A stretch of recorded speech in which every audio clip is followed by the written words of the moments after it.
ಹಾಸನದಲ್ಲಿ ಬಿವೈ ವಿಜಯೇಂದ್ರ ಮಿಂಚಿನ ಪ್ರಚಾರ. ಹೊಳೆನರಸೀಪುರ ಸಕಲೇಶಪುರದಲ್ಲಿ ಭರ್ಜರಿ ಕ್ಯಾಂಪೇನ್. ಪ್ರಜ್ವಲ್ ರೇವಣ್ಣ ಪರ ಮತ ಶಿಕಾರಿ ನಡೆಸುತ್ತಿರೋ ಬಿಜೆಪಿ ರಾಜ್ಯಾಧ್ಯಕ್ಷ. ರೋಡ್ ಶೋನಲ್ಲಿ ಮೋದಿ ಮತ್ತೊಮ್ಮೆ ಘೋಷಣೆ.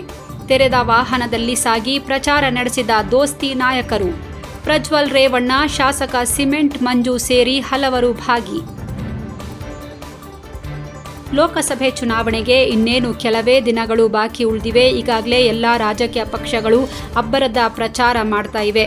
ನಿನ್ನೆಯಷ್ಟೇ ಪ್ರಧಾನಿ ನರೇಂದ್ರ ಮೋದಿ ಆಗಮನದಿಂದ ರಾಜ್ಯ ಬಿಜೆಪಿ ನಾಯಕರಿಗೆ ಬೂಸ್ಟ್ ಕೊಟ್ಟಂತಾಗಿದ್ದು, ಬಿಜೆಪಿ ರಾಜ್ಯಾಧ್ಯಕ್ಷ ಬಿವೈ ವಿಜಯೇಂದ್ರ ಅವರು ಮೈತ್ರಿ ಅಭ್ಯರ್ಥಿ ಪರ ಪ್ರಚಾರಕ್ಕೆ ಇಳಿದಿದ್ದಾರೆ. ಹಾಸನದಲ್ಲಿ ಬಿವೈ ವಿಜಯೇಂದ್ರ ಅವರು ಶಕ್ತಿ ಪ್ರದರ್ಶನ ಮಾಡಿದ್ದಾರೆ.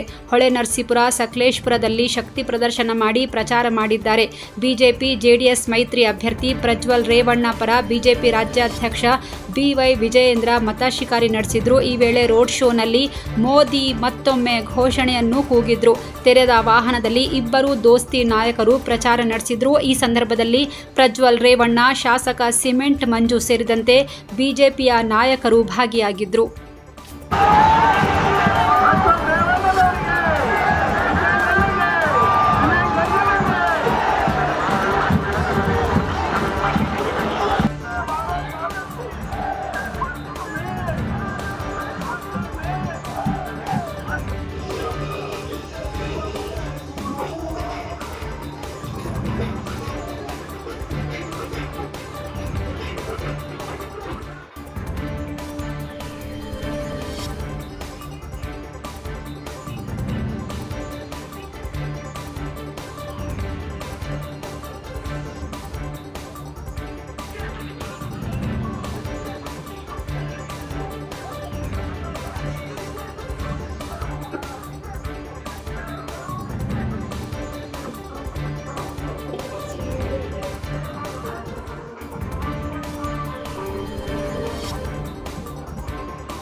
ಅವರಿಗೆ ಶಿಸ್ತು ಕ್ರಮ ತೆಗೆದುಕೊಳ್ತೇವೆ. ಕ್ಷೇತ್ರ ಮತದಾರರು ಕೂಡ ಕ್ರಮನ ಕೈಗೊಳ್ತಾರೆ. ಅವ್ರು ಏನೇನು ಎಷ್ಟೆಷ್ಟು ಮಾತಾಡ್ತಾರೆ ಅದ್ರದ್ದು ದುಪ್ಪಟ್ಟು ಮತಗಳು ರಾಘವೇಂದ್ರ ಅವರು ಬೀಳ್ತದೆ. ರಾಘವೇಂದ್ರ ಅವರು ಒಬ್ಬ ಜನಪ್ರಿಯ ಸಂಸದರಿದ್ದಾರೆ. ಈ ರೀತಿ ಪುಕ್ಷಾಟೆ ಮಾತುಗಳಿಂದ ಜನ ಗಮನಿಸ್ತಾರೆ. ಈಶ್ವರಪ್ಪನವ್ರ ಮಂತ್ರಿಗಳಾಗಿ ಶಿವಮೊಗ್ಗ ಜಿಲ್ಲೆಗೆ ಏನು ಕೊಡುಗೆ ಕೊಟ್ಟಿದ್ದಾರೆ, ಉಪಮುಖ್ಯಮಂತ್ರಿಗಳಿಗೆ ಅವ್ರ ಕೊಡುಗೆ ಏನು ಶಿವಮೊಗ್ಗ ಜಿಲ್ಲೆಗೆ, ರಾಘವೇಂದ್ರ ಅವರು ಸಂಸದರಾಗಿ ಯಾವ ರೀತಿ ಅಭಿವೃದ್ಧಿ ಕೆಲಸ ಮಾಡಿದ್ದಾರೆ, ಯಡಿಯೂರಪ್ಪನವ್ರ ಮುಖ್ಯಮಂತ್ರಿಗಳಾಗಿ ಜಿಲ್ಲೆಗೆ ಏನು ಕೊಡುಗೆ, ರಾಜ್ಯಕ್ಕೆ ಏನು ಕೊಡುಗೆ ಅಂತೇಳಿ ಮನೆಯಲ್ಲೂ ಕೂಡ ಮಾತನಾಡ್ತಾರೆ. ಸೊ ಅವರಿಂದ ಕಲಿಬೇಕಾಗಿರ್ತಕ್ಕಂಥ ಅವಶ್ಯಕತೆ ಇಲ್ಲ. ಇವತ್ತು ನಮ್ಮ ಸಂಸದರಾಗಿರ್ತಕ್ಕಂಥ ರಾಘವೇಂದ್ರ ಅವರು ಈ ಒಂದು ಚುನಾವಣೆಯಲ್ಲಿ 2 ಲಕ್ಷಕ್ಕೂ ಹೆಚ್ಚು ಅಂತರದಿಂದ ಗೆದ್ದು ಬರ್ತಾರೆ. ಅವ್ರಿಗೇನು ಜನ ಬುದ್ಧಿ ಕಲಿಸ್ತಾರೆ. ಕಾರಣ ಏನೂ ಇದ್ದರೂ ಕೂಡ ನಮ್ಮ ಮಾಧ್ಯಮದ ಸ್ನೇಹಿತರ ಮೂಲಕ ದಿಂಗಲೇಶ್ವರ ಮಹಾಸ್ವಾಮೀಜಿಗಳು ನಾನು ಪ್ರಾರ್ಥನೆಯನ್ನು ಮಾಡ್ತಾ ಇದ್ದೇನೆ. ಚುನಾವಣೆ ಮುಗಿದ ಮೇಲೆ ಎಲ್ಲ ಸಮಸ್ಯೆಗಳಿಗೆ ಪರಿಹಾರನ ಕಂಡುಕೊಳ್ಬೋದು. ಇವತ್ತು ನಾವು ಪ್ರತಿಯೊಬ್ಬರು ಕೂಡ ನರೇಂದ್ರ ಮೋದಿ ಜನ ನೋಡಬೇಕಾಗ್ತದೆ. ಇವತ್ತು ದೇಶದ ಬಗ್ಗೆ ಚಿಂತನೆಯನ್ನು ಮಾಡಬೇಕಾಗ್ತದೆ.